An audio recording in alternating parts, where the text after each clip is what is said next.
शेगावात नाफेड केंद्र काही तांत्रिक कारणामुळे बंद केल्यानं रब्बी हंगामातील ज्वारी पिकाची खरेदी बंद करण्यात आली आहे। नाफेड केंद्र बंद पडल्यामुळे ज्वारीच्या पट्ट्या ऑनलाईन झाल्या नाहीत, त्यामुळे शेतकरी त्रस्त झाले। या समस्या तत्काळ सोडवण्याची मागणी करण्यात आली आहे। खुल्या मार्केटमध्ये ज्वारीचा दर 1800 ते 2000 रुपये प्रति क्विंटल एवढा आहे, तर शासनाने ज्वारीचा हमीभाव 3180 रुपये प्रति क्विंटल दराने ठरवून दिला आहे।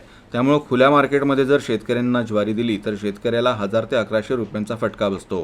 म्हणून संबंधित प्रशासनाने जे ज्वारी खरेदीसाठी ऑनलाईन नंबर झाले आहेत त्या शेतकऱ्यांची तात्काळ ज्वारी खरेदी करून घ्यावी आणि खरेदी केलेल्या ज्वारीचे पैसे हमीभाव दराने ताबडतोब शेतकऱ्यांच्या खात्यात जमा करावे, अशा प्रकारचं निवेदन शेगाव तालुक्यातील शेतकऱ्यांनी तहसीलदार शेगाव यांच्यामार्फत जिल्हाधिकारी आणि मुख्यमंत्र्यांना सादर केला आहे।